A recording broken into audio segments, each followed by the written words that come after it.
Hey y'all, just wanted to record a quick video of some issues I'm having. Oh, by the way, I upgraded that red 540i. Actually did a clean, even trade for this. This is a 2000 528i with 120 something thousand miles on it. Mine was a 2001 540i with about 230,000 miles on it.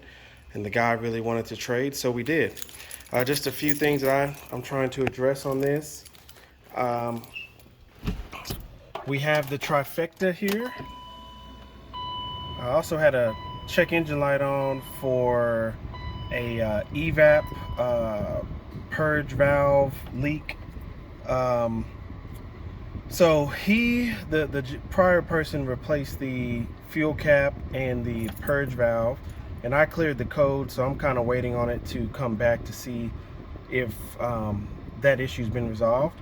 But right now I have the Trifecta, and let me turn it on so you can see it. Brake, ABS, and the traction light on, and as you can tell, when you push it, nothing happens. So last night I actually went to investigate this a little bit further, and I saw, or found out rather, why my Trifecta light is on. I'll get off in here, but you can see right there, that's my ABS wheel speed sensor, and it has been torn and ripped from the box right there. So just wanted to record this video on how I fixed this, and just put it out there just in case this is your problem. All right guys, I just want to show you how I was able to fix my issue with the ABS Trifecta. So I came under here, I took my wheel off. Let me turn this beeping off real quick, it's driving me nuts. Okay, now that I have that beeping, the key reminder turned off, I wanted to show how I just resolved my Trifecta dash light situation with my ABS module. So, as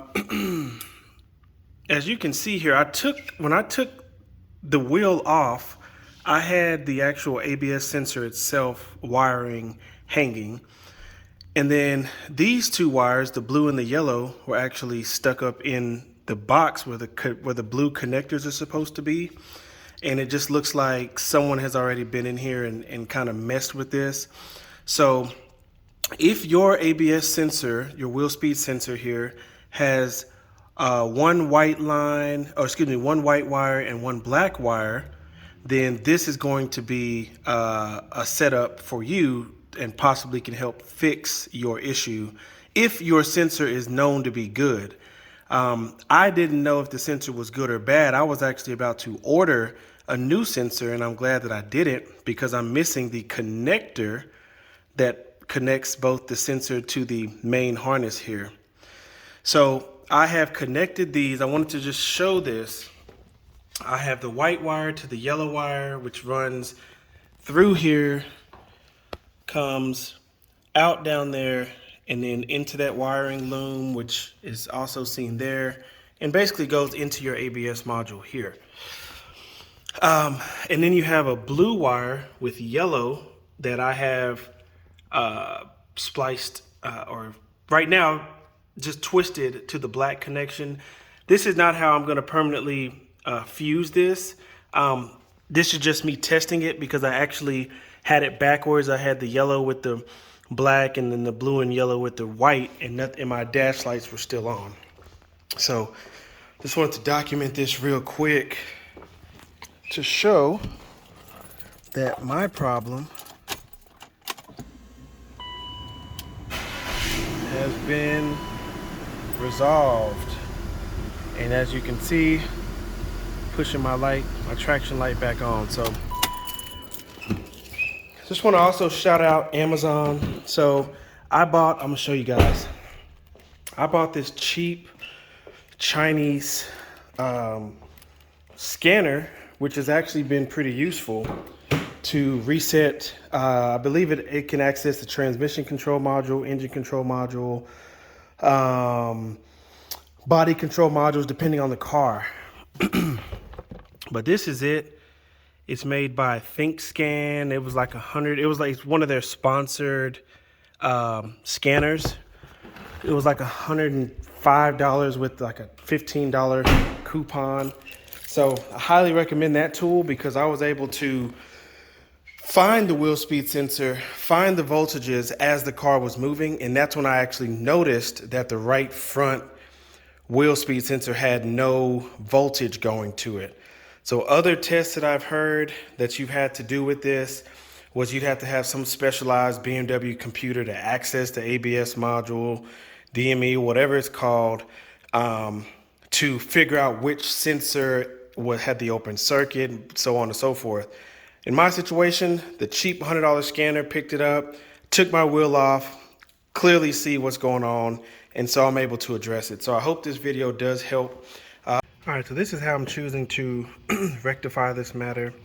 Instead of taping this, I had to tape this to go to the hardware store, and instead of doing the twist and tape, because this is outside the car and exposed to the elements, I went to Lowe's and decided to buy these little heat seal terminal connectors and some actual heat shrink material, which I've cut down.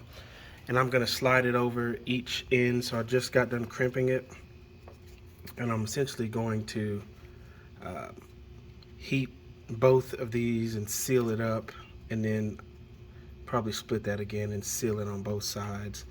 I didn't cut it long enough, it looks like, but the idea here is to protect that connection from the elements, which you can see this style of repair is not going to do it. So that's why I'm going here, and then I'll put it back up in the box, give it enough slack so that the suspension can turn, so on and so forth, or the steering can turn and the suspension can travel.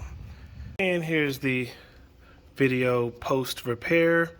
I actually checked the wheel, turning it left and right, and this is the amount of slack that I ended up with. So when the wheel's extended to the far right, this is plenty, and then when it's to the left, you just have the excess here. So it doesn't look like anything's going to hit it, or and that it's out of the way. So job well done. Saved me, I think the OEM wheel sensor on ECS tuning and FCP Euro were about $296. Then you had a VDO sensor for about 96 bucks, and then after that you went anywhere from 40 down to hell $10 on Rock Auto. I'm kind of glad that I discovered this and that my sensor was still good. Saved me some money. This cost me eight bucks for the butt connectors and the shrink wrap. So I call it a win. On to the next project. Keep going, guys.